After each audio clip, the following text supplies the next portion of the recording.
실사판 위대한 개집이라고 불렀어. 내 동생들이 위험해요! 대부분이 미성년자. 미친, 섬 전체가 거대한 범죄 현장이었던 거야? 꼭 처벌하고 말겠어. FBI다! 깜짝이야! 더 분노하게 됐어. 과연 이 제프리 앱스타인의 배우가 누구냐? 드디어 반전이 시작돼.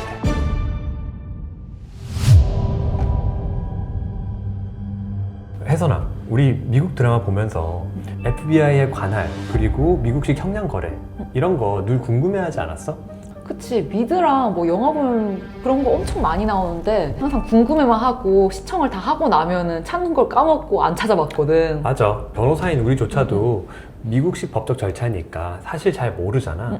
그래서 내가 오늘 제프리 앱스타인 이야기를 준비하면서 이런 FBI의 수사권부터 미국식 형량 거래까지 모두 다 이해할 수 있도록 싹 다 준비해봤어. 오, 좋은데? 아마 이렇게까지 상세하게 얘기해 주는 거는 나밖에 없을 거야. 한번 들어볼게. 자, 오늘 제프리 앱스타인의 이야기 한번 시작해 볼게.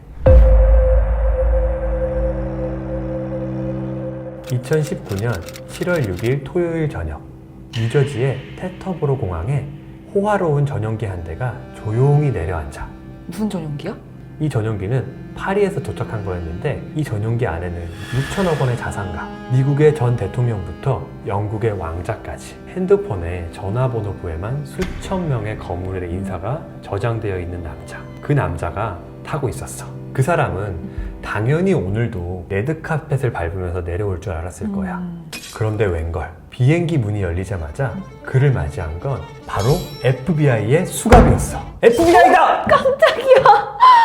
뭐야? 왜 잡힌 거야? 이 남자는 바로 전 세계를 경악하게 했던 미성년자 성착취 총책 제프리 앱스타인이었어. 아, 그 제프리 앱스타인. 엄청 알지? 유명하잖아. 사실 요즘도 엄청난 화제가 계속되고 있어. 그치, 뉴스에서도 계속 나오고 있잖아. 이 앱스타인이 어떤 사람이었냐면 뉴욕 사교계에 살아있는 전설. 하지만 사람들이 이 앱스타인이 어떻게 그 막대한 부를 축적했는지 아는 사람이 아무도 없었어.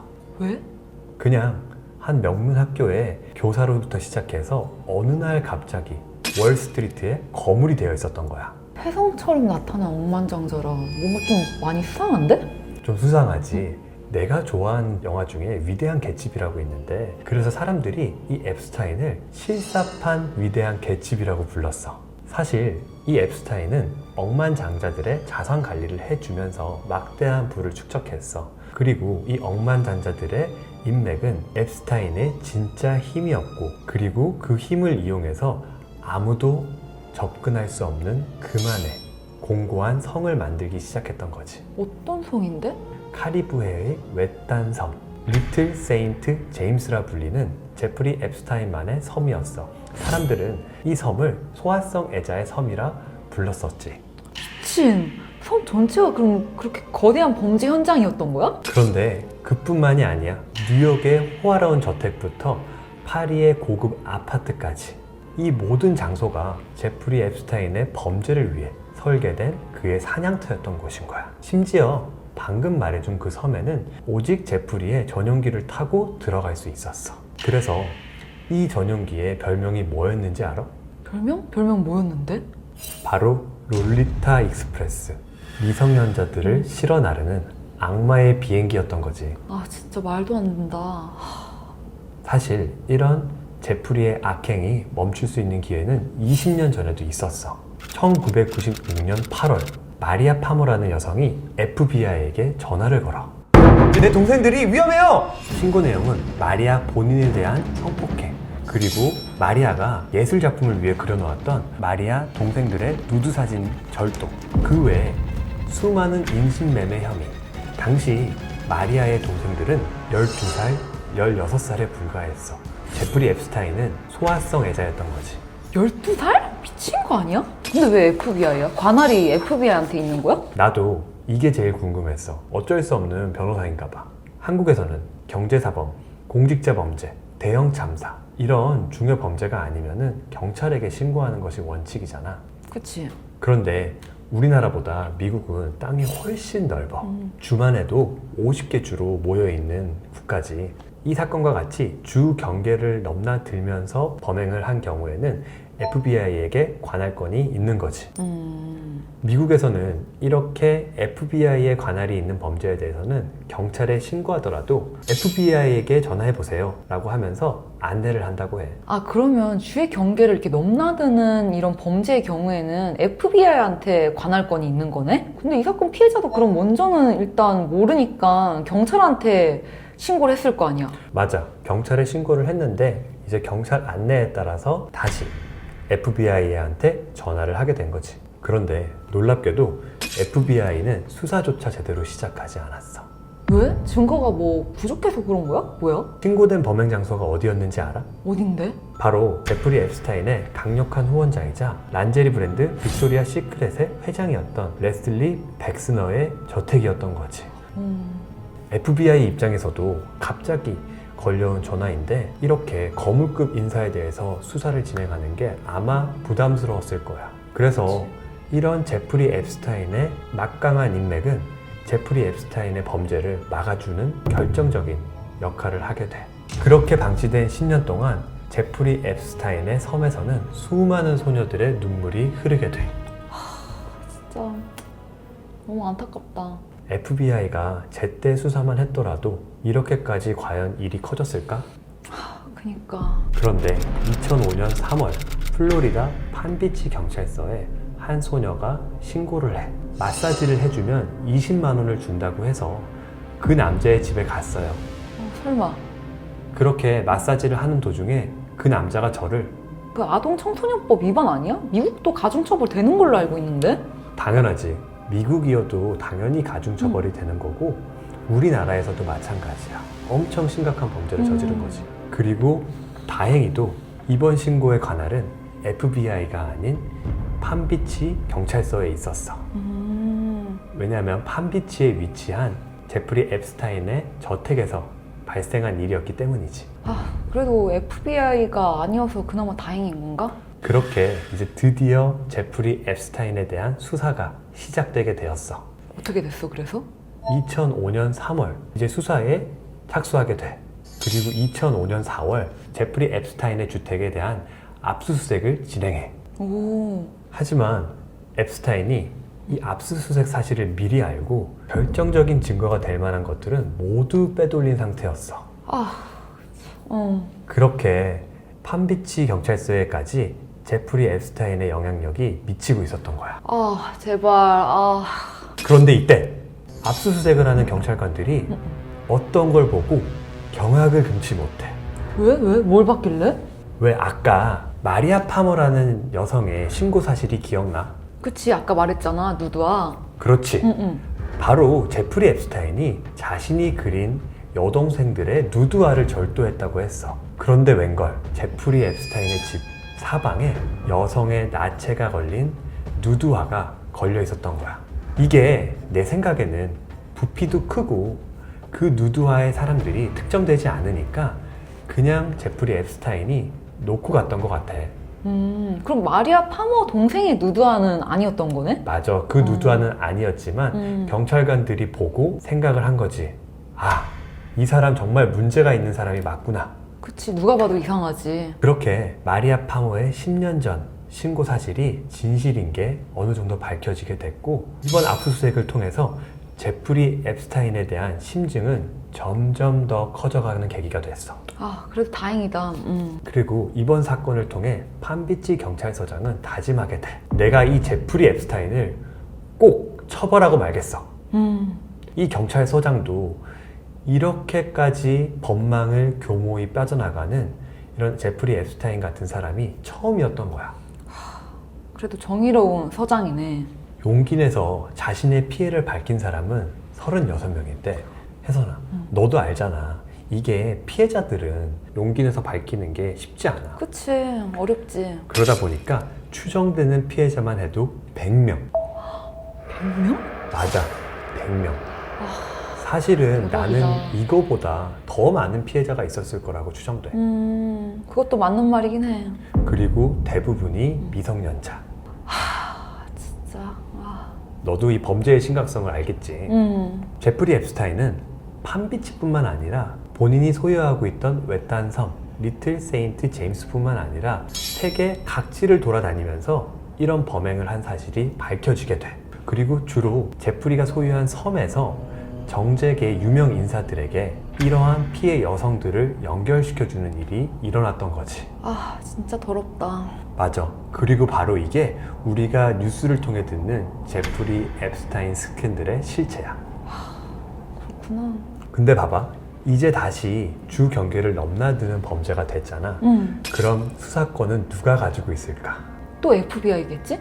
이제 판비치 경찰이 아닌 FBI가 이 수사를 다시 재개하게 돼. 아, 걱정된다, 걱정돼. 이번엔 뭔가 다를까? 그렇게 FBI가 수사를 재개하고 2008년 앱스타인이 드디어 처벌받게 돼. 다행이다. 그런데 오히려 피해자들은 더 분노하게 됐어. 왜? 왜 뭐 때문인데?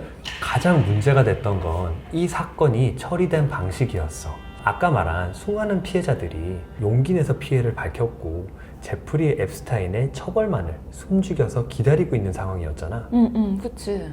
그런데 제프리 앱스타인이 FBI와의 형량 거래를 통해서 제대로 된 재판 절차 없이 처벌받게 되었던 거야. 형량거래라고? 미국 영화나 드라마 보면은 범죄자들과 검사 간의 이런 형량 거래 많이 나오지 않아? 그치. 혜선아, 너는 변호사 생활하면서 이런 형량 거래 본 적 있어? 아니, 한국에서는 이제 수사 협조를 하더라도 그게 판결 절차에서 참작 사유로 되는 것 뿐이지, 이런 판결 절차를 뛰어넘는 방식의 형량 절차는 없지. 맞아. 정말 우리나라랑 너무 다른데? 미국식 형량 거래의 핵심은 처벌을 하는 검사와 처벌을 받는 피해자가 합의를 하면은 그 합의에 따라 판사가 판결을 내려주겠다는 거야. 그래서 이런 합의가 이루어진 경우라면은 정말 빠르면 10분, 15분만 해도 재판이 끝나게 돼. 그 무엇보다 효율성을 중시하는 거지. 반면에 우리나라 같은 경우에는 효율성보다는 이 사건의 진실을 파헤치는 걸 더 중요시해. 그래서 조금 더 시간이 걸리더라도 한 사건당 6개월 정도가 소요되고, 대신 당사자 간의 합의가 있더라도 판사가 이 사건의 진실을 파헤쳐보고 거기에 합당한 판결을 내리는 시스템인 거지. 우리나라랑 진짜 많이 다르네. 근데 이렇게 무거운 사건에서 효율을 따지는 게 나는 이해가 안 되네? 맞아. 그리고 사실 미국에서도 이러한 정말 심각한 범죄들 같은 경우에는 재판 절차를 거치는 게 일반적이야. 그리고 심지어 상대는 제프리 앱스타인. 안 그래도 영향력이 막대하고 권력자인 사람인데 이렇게 형량 거래를 통해서 재판 없이 끝나게 된다면 과연 피해자들이 납득할 수 있을까? 이렇게 제프리 앱스타인의 재판이 진행된 시간은 고작 10여 분. 피해자들이 자신의 피해에 대해서 법정에서 단 한마디 할 기회도 없이 제프리 앱스타인에 대한 처벌이 정해져 버린 거야. 근데 피해자들은 진짜 너무 허무할 것 같아.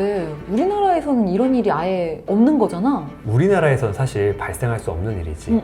무슨 일이 있더라도 재판 절차를 진행하니까. 그래서 정말 10년 동안 제프리 앱스타인의 처벌만을 기다려왔던 피해자들은 상실감에 빠지게 돼.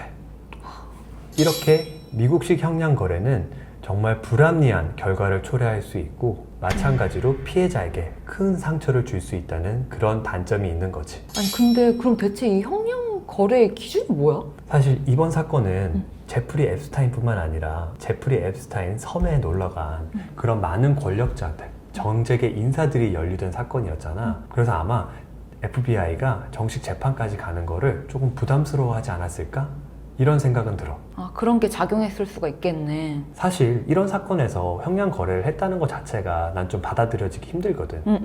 그러니까 오빠가 말한 것처럼 진짜 이런 사건에서 형량 거래를 한다는 건 FBI의 판단 미스였던 것 같아. 그런데 더 문제가 됐던 건 뭔지 알아? 뭔데? 과연 제프리 앱스타인의 형량은 몇 개월이었을 것 같아? 엄청 길어야지 당연히. 피해자는 수십 명, 그리고 미성년자들이 피해자였어. 100년은 나와야 되는 거 아니야? 미국식 처벌 기준은 우리나라보다 훨씬 높잖아. 그니까.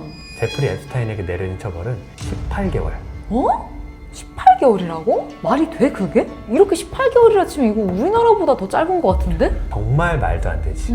그리고 더 말이 안 되는 거는 바로 그 재판 거래의 내용이었어. 제프리 앱스타인을 18개월형에 처하는 것뿐만 아니라 제프리 앱스타인을 도와준 조력자들, 그 조력자들에 대한 수사를 모두 전면 중지하겠다. 진짜 그 배우에 대단한 사람들이 있었구나. 이거는 이런 형량 거래가 만연한 미국에서조차 듣도 보도 못한 그런 거래였던 거야. 와, 진짜 짐작도 안 간다, 그 배우가. 미국 법조계에서조차 전례가 없이 이례적이다. 이런 표현을 썼었어. 그러니까 이 제프리 앱스타인의 배우들이 어마어마한 거지. 절대로 파헤쳐져서는 안 되는 사람들이었던 거야. 도대체 누구길래? 아까 정말 수많은 재벌들 그리고 정치인들이 이 섬에 놀러 갔었다고 했잖아. 그 사람들이 연루된 스캔들이 아직까지 미국에서 계속해서 문제가 되고 있는 거지. 그리고 제프리 앱스타인이 복역하는 18개월 동안 황제 복역이 문제가 돼.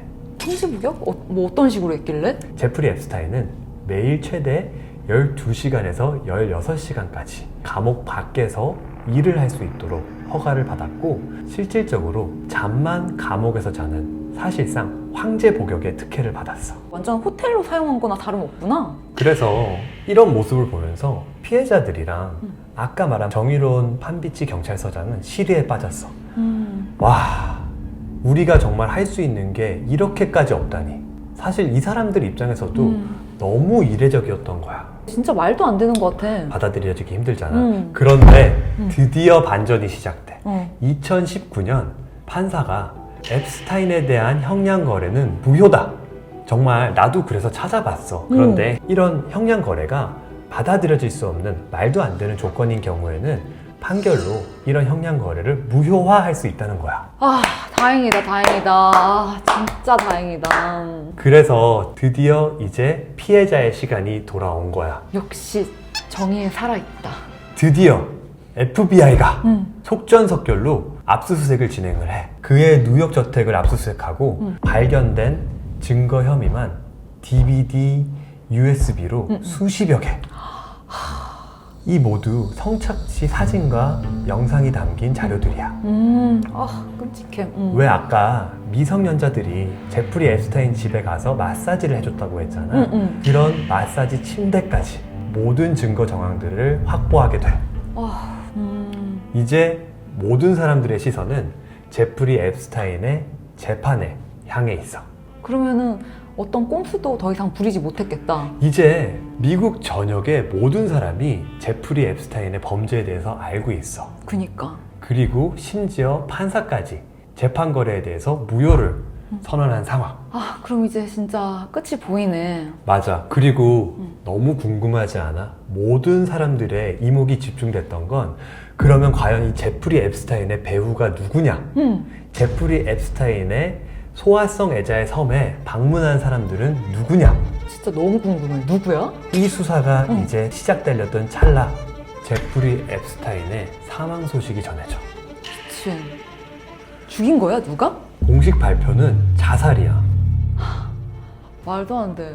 아, 근데 진짜 무슨 영화에 나오는 사건 같아. 이거 뭐 말도 안 되고 진짜 너무 찜찜한데? 나도 그랬어. 아니, 이 영화에서만 볼 법한 이런 이야기가 실제로 있을 수 있구나. 너무 놀랍잖아. 그래서 더 찾아봤더니 제프리 앱스타인 수감시설의 CCTV가 하필이면 그날, 설마. 심지어 제프리 앱스타인을 감시해야 되는 교도관들은 30분마다 제프리 앱스타인을 체킹했어야 함에도 불구하고 8시간 동안 단 한 번도 감시 의무를 이행하지 않았어. 아니 근데 드라마도 이런 설정이면 과하다고 시청자들한테 욕먹을 것 같은데? 그런데 현실로 일어났고 죽은 자는 말이 없잖아. 그치. 그래서 이렇게 제프리 앱스타인 사건은 막을 내리게 돼. 아, 답답하다 가슴이. 나도 정말 한편의 영화를 보는 것 같았어. 아, 근데 이게 진짜 우연이라는 게 난 믿겨지지가 않거든? 유독 앱스타인에서만 이런 일들이 진짜 너무 많이 일어나는 것 같아. FBI의 수사부터 그리고 석연찮은 죽음까지 사실 이해할 수 없는 구석들이 너무 많잖아. 게다가 이 사건에 연루된 걸로 알려져 있는 인물들은 빌 게이츠, 존 F 케네디, 그리고 트럼프까지. 와, 대박이네. 이렇게 정재계 거물급 인사들이 모두 연루되어 있다 보니까 아직까지도 이 스캔들은 끝나지 않고 있는 거야. 와. 자, 이제 이 어마어마한 스캔들 조금은 이해가 됐을까? 아, 근데 뭐 그 정도 거물급이니까 이해는 되는데 진짜 이해를 하고 싶지가 않다. 우리 사실 드라마보다 현실은 더하다는 말을 들어는 봤지만 이렇게 실제로 알게 되는 경우는 많지 않잖아. 그치. 정말 이 추악한 민낯이 모두 드러난 사건이 아닐까 그렇게 생각이 들어. 비록 앱스타인은 죽었지만 오늘까지도 그에게 동조했던 사람들 그리고 그의 별장에 놀러 갔던 사람들 그 사람들에 대한 명단은 아직까지 세상을 활보하고 있어. 가해자는 죽었지만 피해자는 남아있고 아직 이 사건은 끝난 게 아닌 거지. 진짜 법이 권력의 방패가 될 때 진짜 어떤 폐단이 일어나는지 정말 여실히 보여주는 사건인 것 같아. 맞아. 그리고 사실 내가 변호사다 보니까 이번 제프리 앱스타인 사건을 통해서 단순히 제프리 앱스타인 이야기뿐만 아니라 FBI의 관할 그리고 형량 거래 이런 부분을 좀 더 상세하게 알려줘 보고 싶었어.